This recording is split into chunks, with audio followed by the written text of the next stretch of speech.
qui s'exprime. Ce n'était pas ma guerre, c'était la guerre de Biden. J'essaie d'en sortir. Nous voulons qu'elle prenne fin. Je suis déçu quant à M.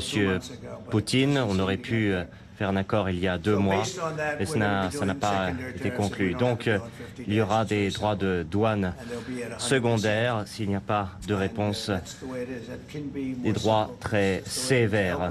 C'est aussi simple que cela. J'espère qu'on n'aura pas à aller jusque-là.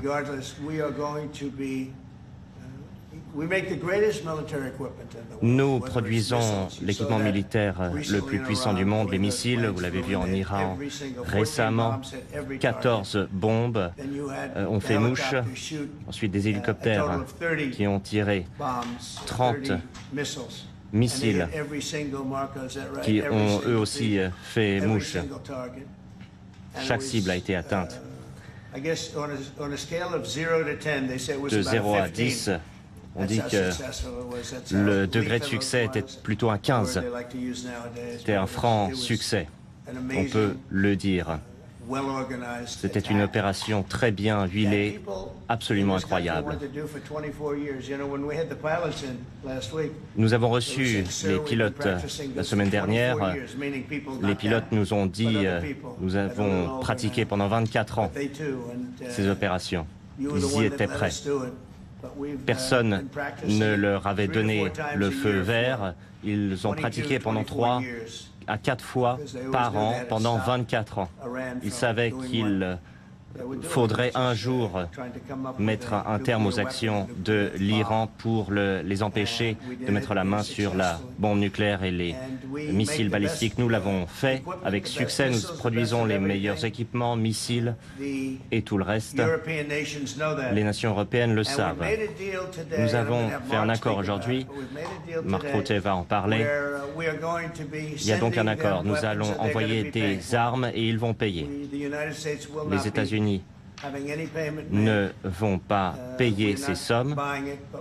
Nous n'achetons pas ces équipements, mais nous les fabriquons et ce sont eux qui paieront. Durant notre dernière réunion, le mois dernier, un objectif de 5% par année a été agréé. Cela représente des sommes importantes. Ce sont des objectifs importants pour nous. Nous avons beaucoup payé toutes ces années. Nous ne voulons plus le faire. Nous produisons les meilleurs équipements. Nous allons envoyer les meilleurs équipements à l'OTAN.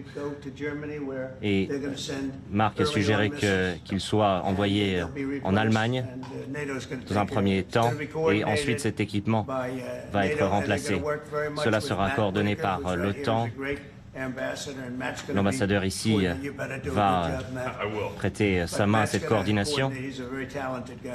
Matt va coordonner cette affaire. Donc, en 2 mots, nous allons produire les meilleures armes, dernier cri, envoyées à l'OTAN. Cela sera fait rapidement.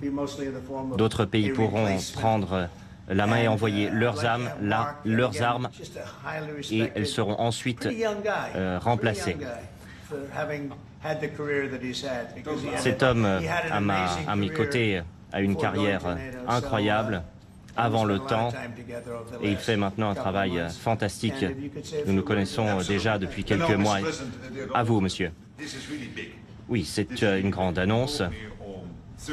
Vous m'avez appelé mardi, jeudi, pour me dire que vous aviez pris une décision.